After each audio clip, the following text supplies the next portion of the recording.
Imagine trying to explain your breakup to a mathematician. You say, "She left me because I was emotionally unavailable," and he interrupts with, "So if sadness equals heartbreak, multiplied by unmet expectations, divided by the square root of Netflix binges, then?" Welcome to the world of Baruch Spinoza, the 17th century philosopher who decided that emotions are not these wild, messy things that turn us into karaoke disasters at 3 in the morning, but instead, emotions follow mathematical laws. Yes, according to Spinoza, your jealousy is basically a geometric proof, your anger is like algebra homework, and your happiness might just be a trigonometry problem in disguise. Buckle up, because today we are talking about Spinoza's geometric ethics, otherwise known as why your feelings are secretly math nerds in disguise. So here is the deal. Most of us treat our emotions like chaotic toddlers in a candy store. Anger, sadness, envy, joy, love, lust, fear, all bouncing around in our heads like pinballs hopped up on energy drinks. But Spinoza looked at this chaos and said, actually, this is not chaos. This is physics. He believed that emotions follow natural laws in the same way that falling apples obey gravity, planets obey orbital mechanics, and your cat obeys absolutely nothing. According to Spinoza, emotions can be studied and predicted with the precision of geometry. Yes, geometry, the same subject that once convinced you to fake a stomachache to get out of math class. Spinoza wrote his masterpiece, Ethics, in the style of Euclid's geometry textbook. Definitions, axioms, propositions, proofs. Reading it feels less like philosophy and more like he is trying to solve your heartbreak with a ruler and compass. And he was serious. He thought if you could map out emotions mathematically, you could achieve freedom, peace of mind, and maybe even stop texting your ex at 2 in the morning. Here is the core of it. Spinoza believed that everything in nature, including emotions, follows the principle of cause and effect. Nothing happens without a reason. Just as water boils when it hits 100 degrees Celsius, anger boils when your desire for respect collides with someone cutting you off in traffic. You think you are angry because that driver is an idiot, but in Spinoza's view, you are angry because the laws of emotional physics made anger the inevitable outcome. Emotion equals external trigger multiplied by personal desire divided by your coping skills. Congratulations, you are a human equation. Now, before you panic and think Spinoza turned us all into soulless calculators, here is the good news. Once you see emotions as lawful and predictable, you can hack them. Instead of being a victim of feelings, you can become the emotional Einstein of your own life. Imagine being able to see jealousy coming like a weather forecast, chance of envy at 70% today due to your friend's promotion, and preparing your umbrella of rational thought before the storm hits. That was Spinoza's dream. Let us get practical. According to Spinoza, emotions come from two main ingredients, desire and power. Desire is your built-in drive to seek pleasure and avoid pain, like your brain's GPS always rerouting toward the nearest donut shop. Power is your ability to act, to actually do something about those desires. When your power lines up with your desires, you feel joy.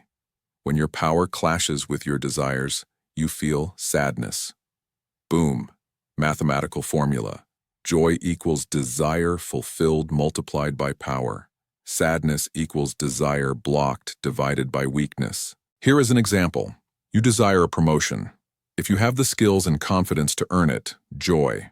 If your boss promotes Jeff instead, sadness. If you then start stalking Jeff's LinkedIn profile at midnight, anger and envy enter the equation. Each emotion is just math unfolding. And here is the kicker. Once you understand the equation, you can adjust it. You can either change your desire, boost your power, or alter your perspective. Emotional mastery is basically algebra with a better wardrobe. Modern psychology backs Spinoza up in surprising ways. Cognitive behavioral therapy, one of the most effective methods today, basically says the same thing. Your thoughts and beliefs create predictable emotional responses. Change the way you think about the situation and you change the equation, leading to different emotions. Spinoza was basically the OG cognitive behavioral therapist, but with way cooler hair. And here is where it gets hilarious. Spinoza said that if you really understand how emotions work, you will stop blaming people for your misery. Instead of shouting, "You ruined my life," you will calmly note, "Ah, my sadness is a logical consequence of my desire for validation colliding with your refusal to text me back." Imagine saying that during a breakup. They would probably still leave you, but at least you would sound like a genius on the way out. So how do we actually use Spinoza's emotional mathematics in daily life? Here are some hacks. Step 1. Identify the equation. When you feel a strong emotion, pause and ask, what desire of mine is being fulfilled or blocked, and what power do I have to act on it? For example, you feel anxious before a job interview. Your desire is to be liked and hired. Your power feels low because you are unsure about your performance. Anxiety equals desire for approval divided by self-confidence. Solution: increase power by preparing better, or adjust desire by reminding yourself it is not the only job in the world. Boom, math therapy. Step 2. Become a mathematician of perspective. Spinoza believed that when you see things from the widest possible angle, you stop being trapped by tiny desires. It is like zooming out on Google Earth. Up close, your boss ignoring your email looks like a tragedy. Zoomed out, you realize it is just one pixel in the giant picture of life. Spinoza called this perspective the intellectual love of God, but you can call it not losing your mind over Jeff's LinkedIn post.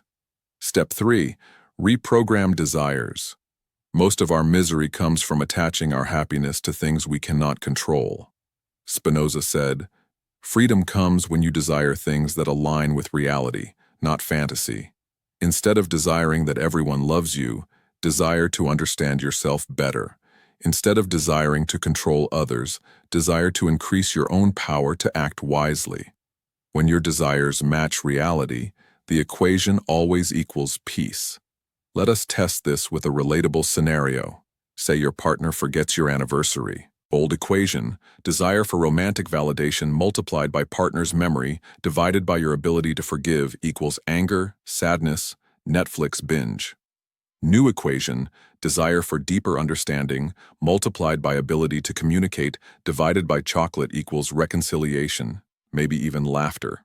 Same situation, different math, different outcome. That is Spinoza's trick. Of course, Spinoza himself was no stranger to emotional equations in real life. He got excommunicated from his Jewish community for having radical ideas, including that God and nature are basically the same thing. Instead of collapsing in despair, he used his philosophy to stay calm. He literally wrote, "Do not weep, do not wax indignant, but understand." Translation: do not cry, do not rage, do the math. Now let us add some science to the mix. Neuroscience shows that emotions are just chemical reactions in the brain following patterns. Dopamine, serotonin, cortisol, they spike and fall based on stimuli. That is cause and effect. Spinoza would high-five modern neuroscientists for proving his point. Your crush does not text you back, cortisol up. Your crush finally replies, dopamine spike. Your crush texts K instead of OK, existential dread. All predictable, all lawful, all part of the math of being human. But the real beauty of Spinoza's system is empowerment. If emotions are laws of nature, then they are not your enemies. They are signals, like traffic lights for the soul. Green light, desire and power align. Go enjoy life. Red light, desire blocked. Stop and rethink. Yellow light, envy rising, proceed with caution before you say something dumb in the group chat. Once you see emotions this way, you stop drowning in them and start surfing them. And yes, you might be thinking, this all sounds nice, but emotions do not feel mathematical when I am crying over a tub of ice cream. True, but neither does gravity feel mathematical when you trip over your shoelaces. It still follows laws. You do not escape physics by wishing, and you do not escape emotions by denial. But you can use knowledge of the laws to predict, prepare, and adapt. That is the freedom Spinoza promised. So the next time you feel overwhelmed, remember you are not broken. You are just running an equation. Change the variables and the result changes. Instead of, I am sad because life is unfair, try, my sadness is the logical product of my desire colliding with my current limits. What can I adjust? The desire, the power, or the perspective? Suddenly, sadness becomes solvable, not suffocating. And here is the mic drop. For Spinoza, the ultimate goal was joy, not the fleeting joy of ice cream, but the deep joy that comes from understanding reality and aligning your desires with truth. He called it blessedness, a state where you love life itself because you see its order. It is like realizing the universe is not out to get you, it is just playing chess, and now you know the rules. That is freedom, and it is better than any self-help book because it comes with geometry. So in summary, emotions follow laws, not chaos. Desire plus power equals joy. Desire blocked equals sadness. Perspective changes the whole equation. By learning the math of emotions, you can stop being a victim of feelings and start being their master. And even though heartbreak might never look like a neat triangle, it can at least become something you can understand, predict, and maybe even laugh about. If Spinoza were alive today, he would probably tell you to close TikTok and start diagramming your jealousy with a protractor. But since he is not, here is your homework. Next time you feel an emotion, map it like a math problem. Identify the desire, check your power, adjust the equation, and see what happens. Worst case scenario, you still cry over ice cream, but at least you understand why. Best case scenario, you reach Spinoza-level calm and stop texting your ex entirely. And that is the magic of Spinoza's geometric ethics. Your heart is not chaos, it is calculus. Your feelings are not random, they are reliable equations waiting to be solved. Learn the math, live the joy. Now, if this blew your mind or at least made you laugh at the thought of algebra therapy, then you know what to do. Drop a comment sharing the weirdest emotional equation you have experienced, like envy equals best friend's vacation times Instagram filters divided by my empty fridge. Hit that subscribe button for more fast, funny, and genius-level explanations here on XQ, quick, funny explanations. Because philosophy should not make you cry unless it is tears of laughter.